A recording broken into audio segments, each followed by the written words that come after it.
안녕하십니까? 자, 옆에 있는 분들하고 한번 인사 한번 나누겠습니다. 자, 사랑합니다. 축복합니다.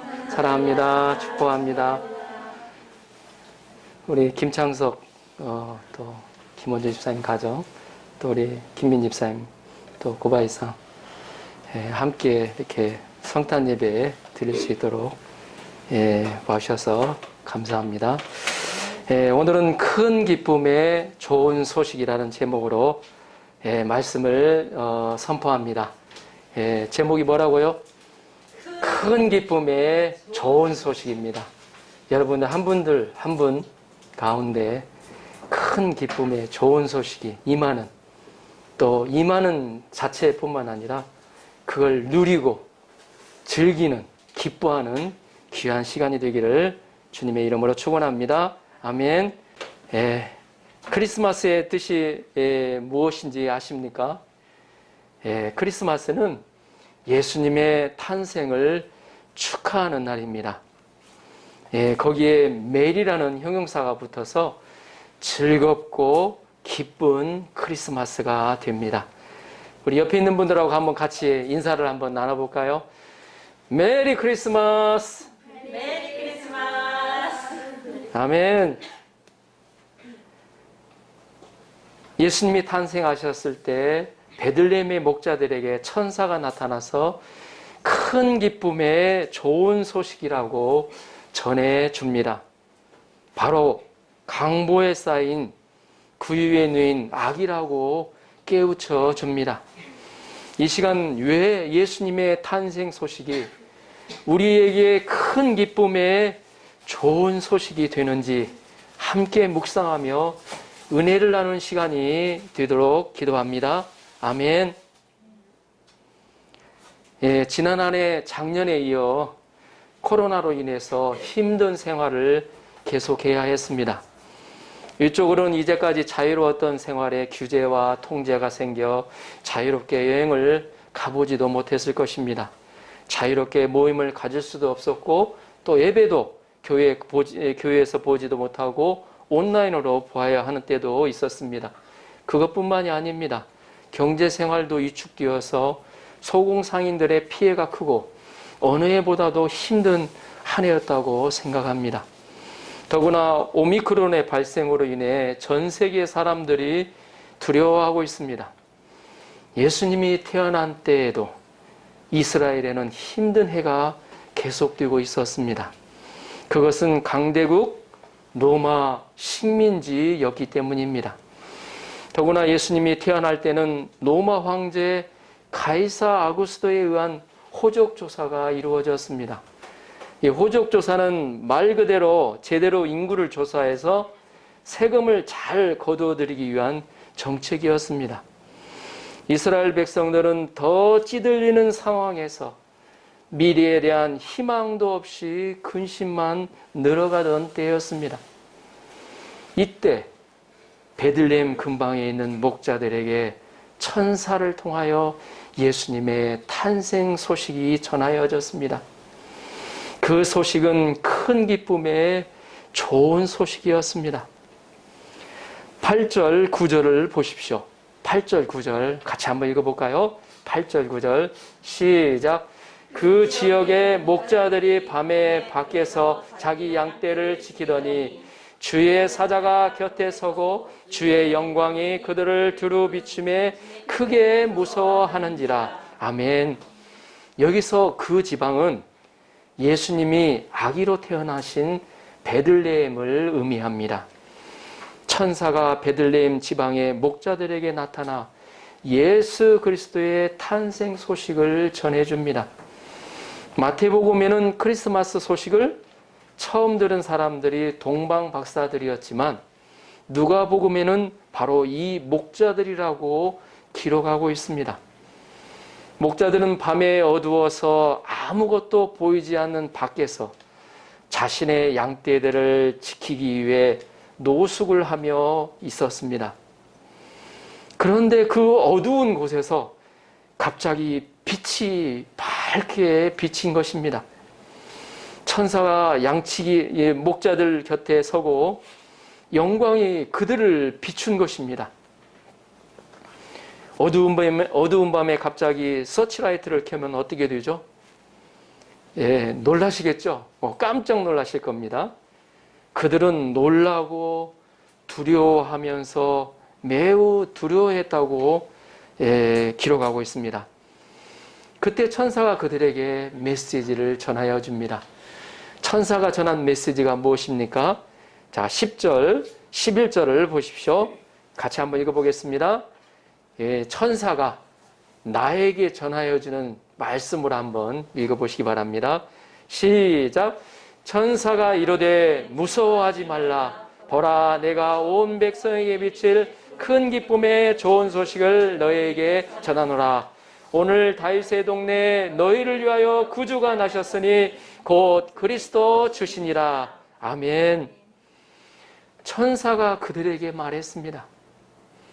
천사는 먼저 겁을 먹고 몸이 막 굳어있는 목자들에게 무서워하지 말라고 안심시켜 주었습니다.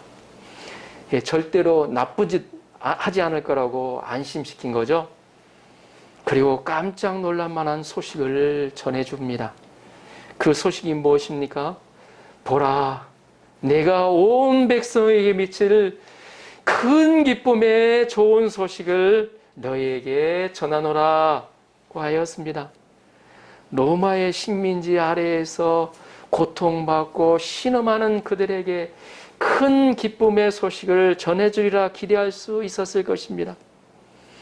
그러면 구체적으로 큰 기쁨의 좋은 소식은 무엇입니까? 11절, 12절을 보십시오. 오늘 다윗의 동네에 너희를 위하여 구주가 나셨으니 곧 그리스도 주시니라. 너희가 가서 강보에 쌓여 구유에 누인 아기를 보리니 이것이 너희에게 표적이니라 하더니 아멘. 오늘 베들레헴에 구주가 태어나셨다는 것입니다. 구주는 그리스도 주를 의미합니다. 그리고 구체적으로 강보에 쌓여 구유에 누워있는 아기임을 가르쳐 줍니다. 그러면 확인해 볼까요?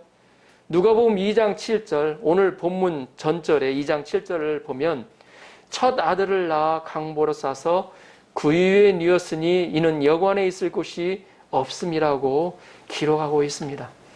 그 말 그대로, 천사의 그 말 그대로 강보로 싸서 구유에 누웠으니라고 기록하고 있습니다. 여기에서 구유에 누워있는 아기는 바로 예수님을 가리키고 있습니다. 예수님이 태어난 것은 큰 기쁨의 사인이라는 것입니다. 좋은 소식의 사인이라는 것입니다. 큰 기쁨의 좋은 소식을 일본어 성경에서는 놀라운 기쁨의 소식이라고 기록하고 있습니다. 영어 성경에서는 Good News of Great Joy로 큰 엄청난 기쁨의 좋은 소식이라고 표현하고 있습니다. 며칠 전에 어제였나요? US 미스 유나이티드 스테이츠 그 한국계 3세가 미스 유나이티드로 그 선발을 받았는데 그때 그 당사자 대학생 표정이 아주 놀라웠습니다. 아마 그런 표정이었지 않을까 하는 생각이 듭니다. 여러 가지 성경을 종합해 보면 매우 기뻐할 좋은 소식이라고 생각이 듭니다. 여기서 한 가지 질문을 드리겠습니다. 여러분의 인생에 있어서 정말 기쁜 소식, 희소식은 어떤 것이 있었나요? 한번 생각해 보시기 바랍니다. 저는 개인적으로 생각했을 때 대학에 합격했을 때, 또 결혼했을 때, 또 첫 아이가 태어났을 때, 그리고 일본의 대학원 또 박사과정에 합격했을 때가 아닌가 싶습니다. 여러분은 어떠신가요? 하지만 곰곰이 생각해 보면 그때뿐이었고 결혼 후에도 가족을 또 먹여 살려야 하는 책임감에 눌리고 또 박사과정의 힘든 과정이 기다리고 있었습니다. 그래서 저희의 기쁨의 소식은 어떤 의미에서 제한적이지 않을까 싶습니다. 그런데 예수님의 탄생 소식은 다릅니다. 그러면 예수님의 탄생은 왜 그리 기쁘고 좋은 소식이 되는 걸까요? 단순히 생각해 보면 단지 아기가 하나 태어난 것만으로 너무 과장된 것이 아닐까 생각이 됩니다. 예, 그렇지 않나요? 하지만 여기에는 놀라운 이유가 있다는 것입니다. 예수님의 탄생이 단순한 아기의 태어남이 아니라 큰 기쁨의 좋은 소식이 되는 이유가 있다는 것입니다. 앞으로 같이 생각해 봅시다. 성령께서 저와 여러분의 영적인 눈과 귀를 열어주시기를 기도합니다. 첫째, 예수님의 탄생 소식은 그 대상이 백성 전체였다는 것입니다. 10절을 한 번 더 볼까요? 천사가 이르되 무서워하지 말라. 보라, 내가 온 백성에게 미칠 큰 기쁨의 좋은 소식을 너희에게 전하노라. 여기서 온 백성에게 미칠이라는 형용사구를 보면 천사는 백성 전체에게 주어지는 큰 기쁨의 좋은 소식이라고 전하고 있습니다. 여기서 온 백성이란 작게는 이스라엘 백성을 의미하고 크게는 세계의 모든 민족을 의미합니다. 예, 어떤 분들은 여기 백성, 온 백성에게 미칠 거니까 이스라엘 백성이지 않는가? 예, 그게 단편적으로 생각을 하시는 분들이 있습니다. 그러나 성경 전체를 종합적으로 생각해 볼 때 하나님은 이스라엘을 통해서 열방 민족을 축복하기를 원하셨거든요. 그게 바로 아브라함을 부르신 그 뜻이었고 하나님의 계획이셨어요. 그러한 것을 볼 때 하나님의 온 백성에 미칠 주어지는 큰 기쁨의 좋은 소식은 단지 이스라엘 백성들에게만 한정된 것이 아니고 세계의 모든 민족을 의미한다는 것을 알 수가 있습니다. 한국, 일본을 포함한 전 세계의 모든 백성들을 뜻한다는 것을 알 수가 있습니다. 예를 들면 한국의 독립은 한국에게 있어서 가장 큰 기쁨의 좋은 소식이었지만 일본인에게는 가장 슬픈 날이기도 했습니다. 그렇다면 이 소식이 온 백성에게 미치는 기쁜 소식은 아니라는 것을 알 수가 있습니다. 최근 중국의 힘이 막강해졌습니다.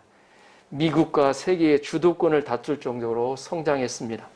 이런 중국을 바라보는 중국인들은 너무 좋겠죠. 야, 우리나라가 이렇게 강대해졌다. 응?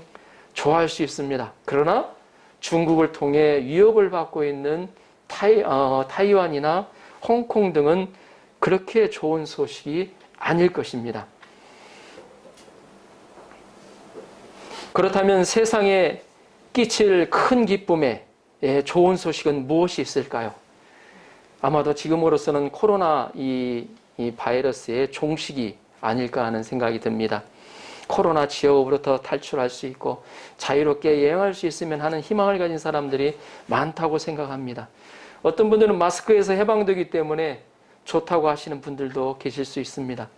그러나 그것도 내년, 내후년이 지나면 그것도 그다지 기쁜 소식이 아닐 것입니다.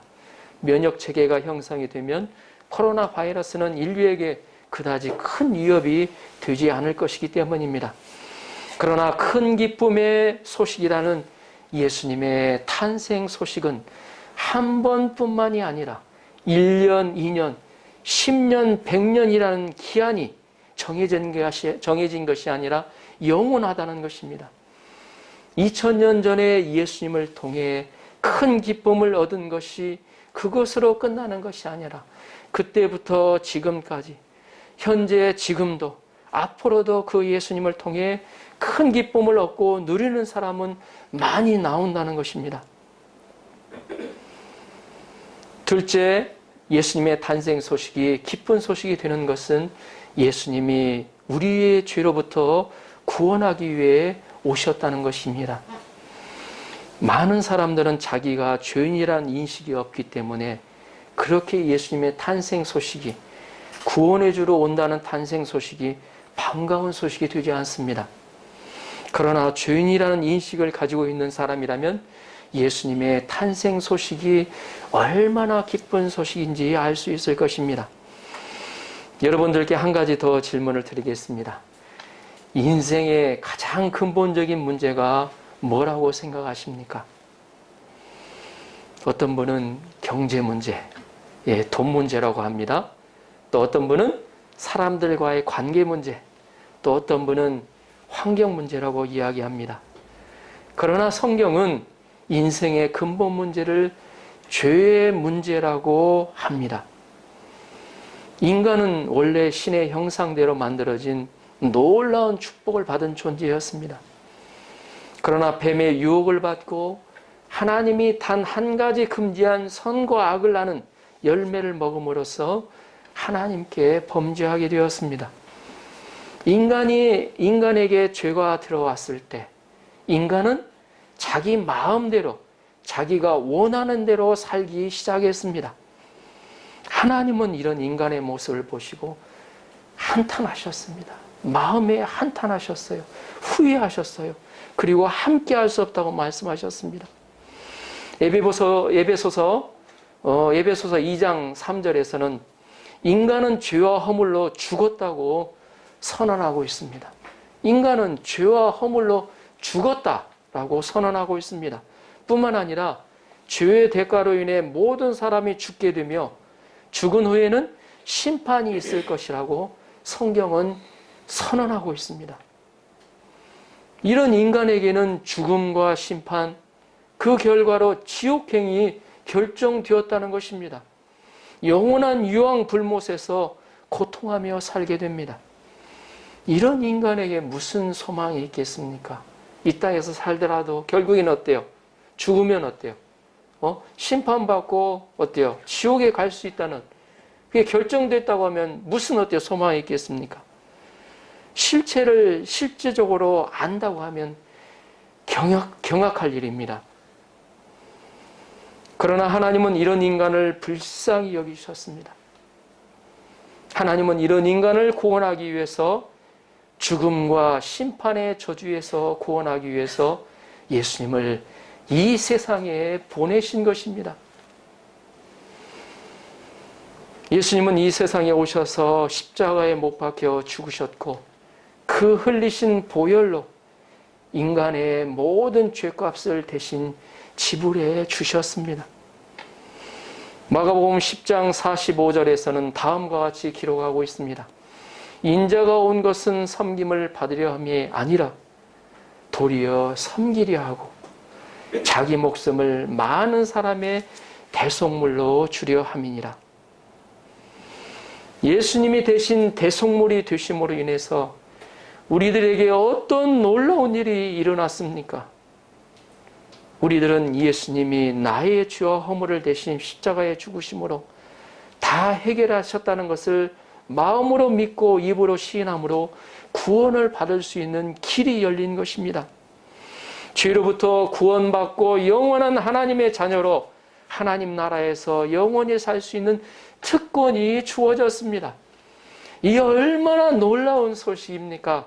할렐루야! 아멘입니까? 세 번째, 예수님의 탄생 소식이 기쁜 소식이 되는 것은 예수님은 우리와 함께하기 위해 오셨기 때문입니다. 바로 임마누엘입니다. 마태복음 1장 23절은 이렇게 기록하고 있습니다. 보라, 처녀가 잉태하여 아들을 낳을 것이요 그의 이름은 임마누엘이라 하리라 하셨으니, 이를 번역한즉 하나님이 우리와 함께 계시다 함이라. 예수님을 통해 하나님이 우리와 함께 계신다는 것입니다. 속담에 이런 말이 있습니다. 기쁨은 함께 나누면 2배가 되고 슬픔은 함께 나누면 반이 된다.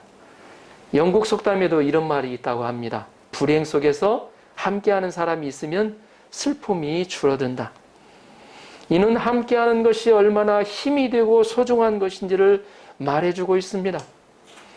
할리우드의 명감독 스티븐 스필버그는 유대인이라는 이유 때문에 소외되고 외로운 따돌림 받는 어린 시절을 보내야 했다고 고백했습니다.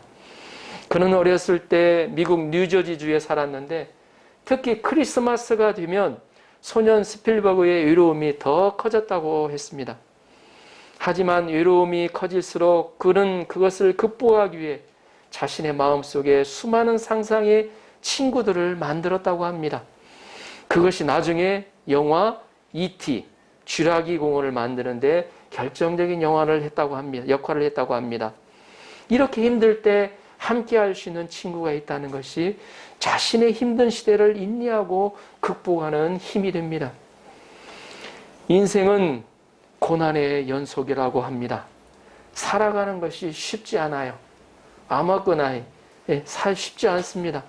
인생 속에는 고난이 파도처럼 또 다가옵니다.